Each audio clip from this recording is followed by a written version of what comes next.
Good morning friends, બધા મજામાં હશો, કુશળ હશો. મિત્રો, લાસ્ટ ટાઈમ આપણે પાઠ નંબર 5 કમ્પ્લીટ કરેલો હતો. હવે નવો પાઠ નંબર 6 એ પાઠ નંબર 5ને અનુલક્ષીને જ આવે છે.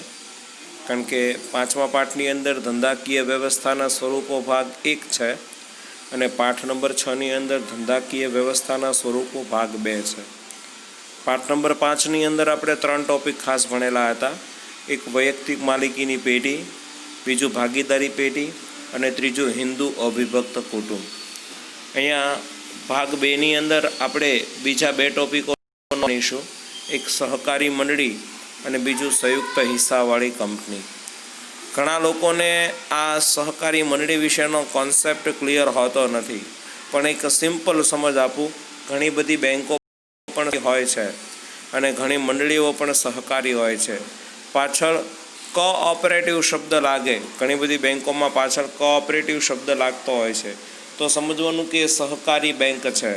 ખેત ઉત્પાદક સહકારી મંડળી પણ હોય, દૂધ ઉત્પાદક સહકારી મંડળી પણ હોય. આવી મંડળીઓ હોય છે, એની પાછળનું કંઈક ને કંઈક રીઝન જવાબદાર રહેલું હોય છે. એક સરસ મજાનું એનો હેતુ અસ્તિત્વ દર્શાવતું મતલબ સહકારી મંડળી કયા કારણોસર અસ્તિત્વમાં આવેલી હોય છે, તો એનું એક સરસ મજાનું સ્લોગન છે, સૂત્ર છે, વિના સહકાર નહીં ઉદ્ધાર. એટલે કે જો લોકોનો સહકાર નહીં મળે તો આ મંડળીનો ઉદ્ધાર થઈ શકવાનો નથી. એટલે આ મંડળી કોના થકી ચાલે, તો કે આ મંડળી, આ સહકારી મંડળી એમને એમ કહેવાતું નથી. લોકોનો સહકાર છે, એટલે જો સહકાર નહીં મળે તો આ વસ્તુ શક્ય બનવાની નથી. એટલે સહકાર મળવો ખૂબ જરૂરી છે. એટલે કે વિના સહકાર નહીં ઉદ્ધાર. એનું એક બીજું એક હેતુ પણ દર્શાવ્યો છે કે આ સહકારી મંડળી કયા હેતુથી અસ્તિત્વમાં આવે છે, તો કીધું છે કે each for all, all for each. એટલે કે પ્રત્યેક સર્વ માટે છે અને સર્વ પ્રત્યેક માટે છે. રિપીટ કરું છું, ઈચ ફોર ઓલ અને ઓલ ફોર ઈચ. પ્રત્યેક સર્વ માટે છે અને સર્વ પ્રત્યેક માટે છે. એટલે કે બધા એકબીજાને સાથ અને સહકાર આપશે તો જ આ મંડળી અસ્તિત્વમાં આવી શકે છે. અન્યથા આવી મંડળીઓ અસ્તિત્વમાં આવી શકતી નથી. તો અસ્તિત્વમાં આવેલી આવી મંડળીઓ વિશેની વાત મારે તમને કરવાની છે, જેના થકી તમે વધારે સારી રીતના તેનો અભ્યાસ કરી શકો. અહીંયા સ્ટાર્ટિંગમાં કીધેલું છે, જે આપણે પ્રસ્તાવના 2 જ વસ્તુ હતી તેનો આપણે અહીંયા ઉલ્લેખ કરી દીધો છે. છતાં એક વખત રિપીટેશન કરી લઈએ. વૈયક્તિક માલિકી, ભાગીદારી અને કંપની ત્રણેય ધંધાકીય વ્યવસ્થાના સ્વરૂપો હોવા છતાં તેમનો પ્રાથમિક હેતુ નફાનો હતો. નફો મેળવવા માટે આ ત્રણેય સ્વરૂપો ગ્રાહકોનું અનેક રીતના શોષણ કરી શકે. હવે ઘણાને પ્રશ્ન એમ થાય કે ગ્રાહકનું શોષણ એટલે શું? તો હું તમને પ્રશ્ન કરું કે તમે બજારમાં વસ્તુ ખરીદવા જાઓ તો કઈ રીતના છેતરાવ? તો કે એક તો વજનમાં છેતરાવ, બીજું ભાવમાં છેતરાવ, ત્રીજું ગુણવત્તામાં છેતરાવ. તો આ બધી વસ્તુ એ છેતરવા પાછળનું રીઝન બની જતું હોય છે. એના કંઈક સૂત્ર અને કંઈક હેતુ આપેલા છે, તેની નીચે હું અંડરલાઈન સીધી કરી આપું છું. વિના સહકાર નહીં ઉદ્ધાર, પ્રત્યેક સર્વ માટે અને સર્વ પ્રત્યેક માટે, each for all, all for each. આ બધું યાદ રાખજો, બહુ જ કામમાં લાગશે. આગળ લઈએ અર્થ વિશેની બાબત. તો સહકારી મંડળીનો નીચે બોલ્ડ અક્ષરમાં અર્થ આપેલો જ છે કે જેને સહકારી મંડળી કહેવાય, પણ સ્ટાર્ટિંગમાં છતાં એની જે સમજણ આપી છે તે આપણે સાહેબ જોઈ લઈએ. સહકારી મંડળી એ સ્વૈચ્છિક ધંધાકીય વ્યવસ્થાનું સ્વરૂપ છે. પહેલી વસ્તુ આ સ્વરૂપ છે, પણ કેવું છે તો કે સ્વૈચ્છિક છે, જેમાં પરસ્પર સમાન હિત ધરાવતી વ્યક્તિઓ સ્વેચ્છાએ જોડાય છે. વ્યક્તિઓ પોતાનો નિશ્ચિત હેતુ પાર પાડવા માટે સહકારી મંડળીની રચના કરે છે. કોઈ પણ વ્યક્તિ જે છે એનો જે હેતુ હોય છે, હેતુ પાર પાડવા માટે આ મંડળીની રચના કરે છે. સહકારી મંડળીનો ઉદ્દેશ સભ્યો વચ્ચે પરસ્પર સહકાર સાધીને સભ્યોના આર્થિક હિતનું સંવર્ધન સાધવાનો છે. એટલે કે સભ્યોનો આર્થિક હિત જળવાય, આર્થિક હિતનું રક્ષણ થાય એ જોવાનો છે. સહકારી મંડળીની સરળ શબ્દોમાં વ્યાખ્યા આપતા એવું કહી શકાય કે સહકારી મંડળી એટલે, ખાસ મિત્રો ટીક કરવાનું છે, વ્યાખ્યાને 2 વખત હું રિપીટ કરીશ. સહકારી મંડળી એટલે એવી ધંધાકીય વ્યવસ્થાનું સ્વરૂપ કે જેમાં વ્યક્તિઓ પોતાના આર્થિક હિતના સંવર્ધન માટે સમાનતાના ધોરણે સ્વૈચ્છિક રીતના જોડાય છે. પહેલી વસ્તુ, જોડાવા માટે કોઈને ફોર્સ નહીં. આ મંડળીની અંદર જે સભ્યોએ જોડાવવું હોય એ સ્વૈચ્છિક રીતના જોડાઈ શકે. જોડાયેલા બધા સભ્યો કેવા છે? સમાન. કોઈ ઊંચ નહીં, કોઈ નીચ નહીં, પૈસાદારને વધારે મહત્વ, ગરીબને ઓછું મહત્વ, એવું નહીં. સમાનતાના ધોરણે. બીજું, એ લોકોનું આર્થિક હિતનું સંવર્ધન થાય, રક્ષણ થાય, એટલા માટે આવી સહકારી મંડળી અસ્તિત્વમાં આવતી હોય છે. એટલે કે આર્થિક હિતના સંવર્ધન માટે અને સમાનતાના ધોરણે સ્વૈચ્છિક રીતના લોકો એમાં જોડાતા હોય છે. એટલે રિપીટ કરી દઉં, સહકારી મંડળી એવી ધંધાકીય વ્યવસ્થાનું સ્વરૂપ છે કે જેમાં વ્યક્તિઓ પોતાના આર્થિક હિતના સંવર્ધન માટે સમાનતાના ધોરણે સ્વૈચ્છિક રીતના જોડાય છે.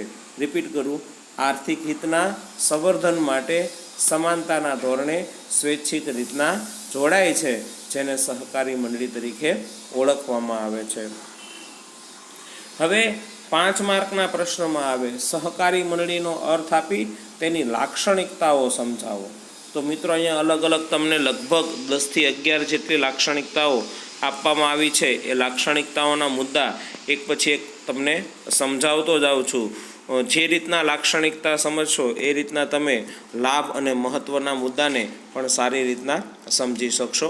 સૌથી પહેલું લાક્ષણિકતા દર્શાવતો પહેલો જ મુદ્દો છે સ્વૈચ્છિક મંડળ. આ મંડળ સ્વૈચ્છિક રીતના અસ્તિત્વમાં આવે છે. કોનું મંડળ? તો કે સહકારી મંડળીનું જે મંડળ છે એ સ્વૈચ્છિક રીતના, કોઈની બળજબરી કે ફોર્સ હોતો નથી. એ સ્વેચ્છાએ અને સ્વૈચ્છિક રીતના અસ્તિત્વમાં આવેલું હોય છે. એટલે કે સ્વૈચ્છિક રીતે જોડાયેલી વ્યક્તિઓનું મંડળ છે અને વ્યક્તિઓ સમાનતાના ધોરણે મંડળીમાં જોડાય છે. કોઈ પણ વ્યક્તિ હોય છે, એ વ્યક્તિઓ જોડાવા પાછળનો એનો હેતુ કીધો છે કે ભાઈ સમાનતાના ધોરણે જોડાશે. વ્યાખ્યાની અંદર પણ આ જ વસ્તુ આવી હતી કે આર્થિક હિતના સંવર્ધન માટે સમાનતાના ધોરણે તે લોકો જોડાતા હોય છે. બીજું, એની સ્થાપના વિધિ કેવી છે? તો કે સરળ સ્થાપના વિધિ છે. સરળતાથી એ સ્થાપી શકાતી હોય છે. કંપની કરતાં સહકારી મંડળીની સ્થાપના વિધિ સરળ છે. મિત્રો, તમે જોયું હતું ભાગીદારી પેઢી અને વૈયક્તિક માલિકીની પેઢીની આ એક લાક્ષણિકતા હતી, સરળ સ્થાપના વિધિ. તો એમ અહીંયા પણ એની સ્થાપના વિધિ એકદમ કેવી રહેલી છે? તો કે સરળ રહેલી છે. પ્રશ્ન એમ થાય, કોની સ્થાપના વિધિ સરળ છે? થાય ને પ્રશ્ન આપણને, 100% આવો પ્રશ્ન આપણને થાય જ. તે ન થાય એવું બને પણ નહીં અને થવો જ જોઈએ. તો કે જે રીતના વૈયક્તિક માલિકી અને ભાગીદારી પેઢીની સ્થાપના વિધિ સરળ છે, તેમ સહકારી મંડળીની સ્થાપના વિધિ પણ સરળ છે. હવે એની અંદર એક માર્કનો પ્રશ્ન છુપાયેલો છે. શું છુપાયેલો? સૌથી પહેલું કે ઓછામાં ઓછી 10 વ્યક્તિ સંગઠિત થઈ, એટલે કે ભેગી થઈ અને સહકારી મંડળીના ફાયદા અન્વયે સહકારી મંડળીના રજિસ્ટ્રાર સમક્ષ મંડળીની નોંધણી કરાવી શકે છે. મંડળીની નોંધણી કરાવવી ફરજિયાત છે, કારણ કે આ તો ભાઈ સહિયારું થયું. સહિયારું હોય તો નોંધણી થાય તો જ કામનું, અન્યથા નકામું. નોંધણી થતાં જ મંડળીને કાયદેસરનું અલગ વ્યક્તિત્વ પ્રાપ્ત થાય છે. રિપીટ કરું છું, જેવી નોંધણી થાય એટલે નોંધણી થતાં મંડળીને કાયદેસરનું શું પ્રાપ્ત થાય છે? તો કે અલગ વ્યક્તિત્વ પ્રાપ્ત થાય છે. સભ્યોની સમાનતા. સહકારી મંડળીમાં સભ્યોને સમાન હક અને સમાન તક મળે છે. સહકારી મંડળીમાં સભ્યોને સમાન હક અને સમાન તક મળે છે. એટલે કે ત્રીજો મુદ્દો છે ને, સભ્યોની સમાનતા. પહેલો મુદ્દો આપણે સ્વૈચ્છિક મંડળ કીધું, બીજું સરળ સ્થાપના વિધિ અને ત્રીજું સભ્યોની સમાનતા. તો સહકારી મંડળીમાં સભ્યોને સમાન હક અને સમાન તક મળે છે. મૂડીરોકાણ કે અન્ય કોઈ કારણસર સભ્ય વચ્ચે ભેદભાવ રાખવામાં આવતો નથી. ભાઈ મૂડીરોકાણ માટે કે અન્ય કોઈ પણ કારણો માટે સભ્યો વચ્ચે કોઈ પણ જાતનો શું નથી હોતો? તો કે ભેદભાવ રાખવામાં આવતો નથી, કારણ કે એના માટે તો બધા સભ્યો કેવા છે? સમાન છે. એટલે કે સભ્યો વચ્ચે સમાનતા રહેલી છે. ચોથું, અલગ વ્યક્તિત્વ. સહકારી મંડળીનું વ્યક્તિત્વ કેવું છે? તો કે અલગ રહેલું છે, કે અલગ વ્યક્તિત્વ. સહકારી મંડળીની નોંધણી થતાં તેને તેના સભ્યોથી અલગ કાયદેસરનું વ્યક્તિત્વ પ્રાપ્ત થાય છે. સહકારી મંડળીની નોંધણી થતાં તેના સભ્યો થી અલગ કાયદેસરનું વ્યક્તિત્વ પ્રાપ્ત થાય છે. સભ્યપદની પ્રાપ્તિ કે સભ્યપદના અંતથી તેના અસ્તિત્વ ઉપર કોઈ પણ જાતની અસર થતી નથી. સભ્યપદ પ્રાપ્ત થાય કે સભ્યપદનો અંત આવે તેના અસ્તિત્વ પર કોઈ પણ જાતની અસર પડતી નથી. કારણ કે કદાચ એકાદો સભ્યનું મૃત્યુ થાય તો એનું અસ્તિત્વ તો જોખમાતું નથી. જે રીતના અન્યમાં વૈયક્તિક માલિકીની પેઢીમાં એનું અસ્તિત્વ જોખમાય તેમ અહીંયા એનું અસ્તિત્વ કોઈ પણ જાતનું જોખમાતું નથી. કદાચ એક બે સભ્યનું અવસાન થયું કે કોઈ પણ કારણોસર પ્રશ્ન ઊભા થાય તો મંડળીનું અસ્તિત્વ તો એમને એમ રહે છે. મુદ્દા નંબર 5માં કીધું લોકશાહી વહીવટ. આ મંડળીનો જે વહીવટ છે એ કઈ રીતના થાય છે તો કે લોકશાહી ઢબે થાય છે. એટલે કે મંડળીનો વહીવટ જે છે એ લોકશાહી વહીવટ રહેલો છે. સભ્યોએ ચૂંટેલા પ્રતિનિધિઓ મંડળીનું સંચાલન કરે છે. કંપનીમાં શેર દીઠ મતાધિકાર હોય છે. કોઈ પણ કંપનીનો મતાધિકાર કેવો હોય છે તો કે શેર દીઠ. જેવા તમે જેટલા શેર ખરીદો છો એટલા મત તમે કંપનીમાં આપી શકો છો. પણ અહીંયા શું બને છે, અહીંયા તમને સભ્ય દીઠ મતાધિકાર હોય છે. તમારી પાસે 100 શેર હોય તો પણ તમે એક મત આપી શકો અને 1 શેર હોય તો પણ એક જ મત આપી શકો છો. એકથી વધારે મત આપી શકતા નથી. જ્યારે એકથી વધારે મત આપી શકતા નથી માટે તમને જે અહીંયા મત આપવાનો અધિકાર મળે છે એ સભ્ય દીઠ મતાધિકાર પ્રાપ્ત થાય છે. જ્યારે કંપનીની અંદર શેર દીઠ, મિત્રો આ બધું તમને તફાવતમાં પણ કામમાં લાગશે. પાછળ કંપની અને સહકારી મંડળીનો તફાવત પૂછાશે તો એની અંદર પણ તમને આ વસ્તુ કામમાં લાગશે.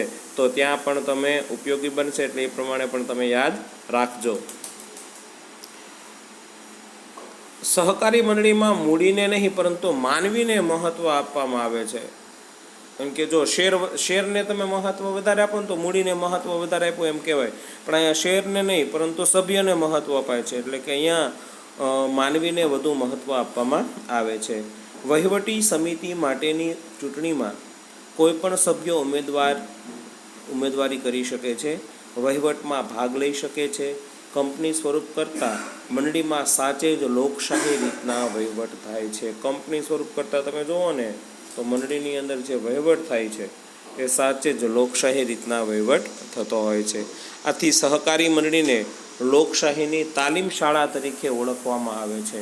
કારણ કે અહીંયા લોકશાહી માટેની તાલીમ પ્રાપ્ત થાય છે માટે તેને લોકશાહીની તાલીમ શાળા કહેવામાં આવે છે. કોને લોકશાહીની તાલીમ શાળા કહેવામાં આવે છે તો કે સહકારી મંડળીને લોકશાહીની તાલીમ શાળા તરીકે ઓળખવામાં આવે છે. એવું 2 માર્કમાં પૂછાય તો તમે એવું દર્શાવી શકો કે ભાઈ સહકારી મંડળીને શેની તાલીમ શાળા તરીકે ઓળખવામાં આવે છે તો કે તેને લોકશાહીની તાલીમ શાળા તરીકે ઓળખવામાં આવે છે. કારણ કે અહીંયા લોકશાહી ઢબે લોકોના ચૂંટાયેલા જે સભ્યો હોય છે, સભ્યો જ આનો વહીવટ ચલાવતા હોય છે અને માનદ વેતનથી. આમાં કોઈ પગારદાર વ્યક્તિ કે એવું કંઈ ખાસ હોતું નથી માટે તેને લોકશાહીની તાલીમ શાળા કહેવામાં આવે છે. હવે મુદ્દા નંબર 6ની અંદર જોઈએ. આનો હેતુ, મુખ્ય હેતુ શું છે? સહકારી મંડળીનો મુખ્ય હેતુ સેવાનો રહેલો છે. મિત્રો સહકારી મંડળીનો મુખ્ય હેતુ શેનો રહેલો છે તો કે સેવાનો મુખ્ય હેતુ રહેલો છે. તો સેવાનો મુખ્ય હેતુ નીચે અંડરલાઈન કરીએ. સહકારી મંડળીનો મુખ્ય હેતુ સભ્યોની સેવાનો છે. નફાનો હેતુ ગૌણ છે. જ્યારે વૈયક્તિક માલિકી અને ભાગીદારી પેઢીની અંદર જુઓ તો ત્યાં મુખ્ય હેતુ નફાનો હોય છે. જ્યારે સહકારી મંડળીની અંદર સભ્યોની સેવાનો હેતુ મુખ્ય રહેલો છે. સેવાના હેતુ દ્વારા સભ્યોનો આર્થિક ઉત્કર્ષ કરવાનો હોય છે. આર્થિક ઉત્કર્ષ થાય એટલે કે આર્થિક રીતના સભ્યો સદ્ધર બને. કારણ કે જેટલા નીચા ભાવે વસ્તુ આવશે એટલો સભ્યોને જ ફાયદો થતો હોય. ફોર એક્ઝામ્પલ તરીકે આપણે લઈએ, ખેત ઉત્પાદક સહકારી મંડળી હોય તો ત્યાં ખેડૂતો બધા સભ્યો બનેલા હોય. સભ્યો બનેલા ખેડૂતોને સમજો કે ખાતર લાવવાનું હોય કે બિયારણ લાવવાનું હોય, એક સાથે બલ્કમાં લાવવામાં આવશે તો આ સભ્યોને ઘણો ફાયદો થતો હોય છે. આર્થિક રીતના તેમનો ઉત્કર્ષ એટલે કે વિકાસ એ પ્રમાણેનો થઈ શકતો હોય છે. આર્થિક ફાયદો પણ સારો એવો થઈ શકે છે. સભ્યોનું જીવન ધોરણ ઊંચું આવે અને તેઓ સ્વશ્રય બને એટલે કે પોતાના આશ્રય, બીજાના પર આશ્રય ન રાખે બને તે માટેના પ્રયત્નો સહકારી મંડળી કરે છે. દાખલા તરીકે ગ્રાહકોની સહકારી મંડળીનો ઉદ્દેશ સભ્યોને યોગ્ય ગુણવત્તાવાળી વસ્તુઓ વાજબી કિંમતે પૂરી પાડવાનો છે. સભ્યોને જે કાંઈ વસ્તુ મળે એ યોગ્ય ગુણવત્તાવાળી હોવી જોઈએ. અને બીજું કેવી રીતના મળવી જોઈએ તો કે વાજબી કિંમતે મળવી જોઈએ. એને જે વસ્તુ છે એ કેવી રીતના પ્રાપ્ત થવી જોઈએ તો કે વાજબી કિંમતે પ્રાપ્ત થવી જરૂરી બને છે. તો એ રીતના એનો સેવાનો મુખ્ય હેતુ રહેલો છે. એનો જે હેતુ છે એ રીતના સેવાનો રહેલો છે. મુદ્દા નંબર 7માં કીધું નફાની યોગ્ય વહેંચણી. અહીંયા સભ્યો વચ્ચે જે નફાની વહેંચણી કરવાની છે એ યોગ્ય રીતના થવી જોઈએ. સભ્યો વચ્ચે જે નફાની વહેંચણી કરવાની છે એ યોગ્ય રીતના થવી જરૂરી છે.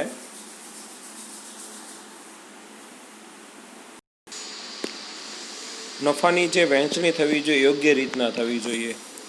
હવે આપણે નફાની યોગ્ય વહેંચણી માટે જોઈએ. મુખ્ય હેતુ સેવાનો હોવા છતાં આવકનો વધારો થાય તો આવો નફો મંડળીના સભ્યો વચ્ચે કાયદાની જોગવાઈને આધીન રહી ડિવિડન્ડ તરીકે વહેંચવામાં આવે છે. જો આ વસ્તુ સમજવાની. ઘણા લોકો એમ કીધું કે એનો મુખ્ય હેતુ તો શું હોય છે, નફાનો હેતુ તો કોણ છે, નો ડાઉટ, પણ બહુ મામૂલી જેવો નફો લેતા હોય છે એ લોકો વસ્તુ પર. અને જો નફો થાય, આવકમાં વધારો થાય અને નફો પણ થાય તો નફો કાયદાની જોગવાઈ મુજબ સભ્યોની વચ્ચે કયા સ્વરૂપે વેચી દેવાનો, ડિવિડન્ડ સ્વરૂપે આપી દેવાનો. બાકી વધતો નફો સભ્યો કે સમાજના કલ્યાણની અંદર શું કરી શકાય, વપરાય છે. તો આ રીતના પણ નફાની યોગ્ય વહેંચણી એ પણ એક સહકારી મંડળીનું લક્ષણ છે. શેરની ઓછી કિંમત. સહકારી મંડળીની અંદર સભ્યોને વધુ સંખ્યામાં જોડવા માટે એ લોકો શેરની કિંમત એકદમ કેવી રાખે છે, ઓછી. કારણ કે જેટલી કિંમત ઓછી રાખશે તો નાનો વ્યક્તિ પણ આ શેર ખરીદી શકે અને તે સહકારી મંડળીનો સભ્ય બની શકે. સહકારી મંડળીના શેરની કિંમત ઓછી હોવાને કારણે ઓછી આવક ધરાવતી વ્યક્તિ પણ શેર ખરીદી મંડળીનો સભ્ય બની શકે છે. એકદમ ઓછી આવક ધરાવતો વ્યક્તિ હોય એ પણ શેર ખરીદી અને મંડળીનો સભ્ય બની શકે છે. કેટલીક વખત શેરની રકમ એક સામટી ભરવાને બદલે હપ્તાથી ભરવાની સગવડ પણ સભ્યોને આપવામાં આવે છે. એક સામટી નહીં ભરવાની, ભાઈ હપ્તે કટકે ભરો તમે. અત્યારે કેમ લોનમાં આપણે ઈએમઆઈ કરી આપીએ, હપ્તા કરી આપીએ, એ રીતના. એટલે એ રીતના એક તો શેરની કિંમત ઓછી અને પાછો હપ્તેથી ભરવાની પણ સુવિધા આપવામાં આવે છે. એ રીતના શેરની ઓછી કિંમત એ પણ તેનું એક લક્ષણ બને છે. સભ્ય દીઠ મતાધિકાર. અહીંયા મત આપવાનો અધિકાર છે, કેવો છે તો કે સભ્ય દીઠ મતાધિકાર રહેલો છે. મંડળીમાં સભ્ય ગમે તેટલી સંખ્યામાં શેર ધારણ કરતો હોવા છતાં એક જ મત આપી શકે. જેની પાસે એક શેર હોય એ પણ એક મત આપી શકે. જેની પાસે 100 શેર હોય એ પણ એક જ મત આપી શકે છે. કારણ કે આ કંપની સ્વરૂપ નથી, આ તો સહકારી મંડળીનું સ્વરૂપ છે. અહીંયા સભ્ય દીઠ મતાધિકાર રહેલો છે, શેર દીઠ મતાધિકાર રહેલો નથી. સભ્ય દીઠ એક મતના સિદ્ધાંત મુજબ પ્રતિનિધિઓ ચૂંટવામાં આવે છે. સભ્યોમાં સમાનતા અને ભાઈચારો વધે અને તેમના જ્ઞાનમાં વૃદ્ધિ થાય તે માટે મંડળી પરિષદ અને તાલીમ વર્ગોનું આયોજન. પરિષદ એટલે એક સભા જેવું, એના માટે મંડળી દ્વારા પરિષદ અને તાલીમ વર્ગોનું આયોજન કરવામાં આવતું હોય છે. તો આ રીતના સભ્ય દીઠ મતાધિકાર એ પણ એક એનું લક્ષણ છે. આગળ જોઈએ. રાજકારણ અને ધર્મથી અલિપ્ત સંસ્થા હોય છે. સહકારી મંડળીની આ જે એક સંસ્થા છે એની અંદર રાજકારણ પણ નથી આવતો કે ધર્મ પણ આડો આવતો નથી. એનાથી અલિપ્ત હોય છે, એનાથી દૂર હોય છે. સહકારી મંડળીમાં ધર્મ, જ્ઞાતિ, જાતિના ભેદભાવ વગર દરેકને માટે સભ્યપદ ખુલ્લું હોય છે. કોઈ પણ જ્ઞાતિનો, કોઈ પણ જાતિનો અને કોઈ પણ ધર્મનો વ્યક્તિ આની અંદર જોડાઈ શકે છે. એટલે સભ્યપદ એકદમ ખુલ્લું છે. ધર્મ કે રાજકીય સિદ્ધાંતો પ્રમાણે મંડળી હોઈ શકે નહીં. કોઈ પણ ધર્મ અને રાજકીય માટે કોઈ મંડળી હોતી નથી. એટલે કે આમાં રાજકારણ અને ધર્મથી આ અલિપ્ત એટલે કે દૂર રહેલી છે. છેલ્લો મુદ્દો આવે છે અનિયંત્રિત સભ્ય સંખ્યા. વધુને વધુ વ્યક્તિઓ મંડળીના સભ્ય બની તેમના આર્થિક રીતેનું સંવર્ધન કરી શકે તે ઉદ્દેશથી સભ્ય સંખ્યા પર કોઈપણ જાતનું નિયંત્રણ નથી. ગમે એટલા ઓછામાં ઓછા 10 સભ્યો કીધા, વધુમાં વધુ ગમે એટલા સભ્યો આની અંદર જોડાઈ શકે છે. આ રીતના સહકારી મંડળીના લક્ષણોની અંદર આપણે જોયું એ પ્રમાણે અલગ અલગ 11 લક્ષણનો સમાવેશ થયો. સૌથી પહેલું સ્વૈચ્છિક મંડળ, બીજું સરળ સ્થાપના વિધિ, સભ્યોની સમાનતા, અલગ વ્યક્તિત્વ, લોકશાહી વહીવટ, સેવાનો મુખ્ય હેતુ, નફાની યોગ્ય વહેંચણી, શેરની ઓછી કિંમત, સભ્ય દીઠ મતાધિકાર, રાજકારણ અને ધર્મથી અલિપ્ત સંસ્થા અને અનિયંત્રિત સભ્ય સંખ્યા આટલો સમાવેશ થાય છે. ઓકે.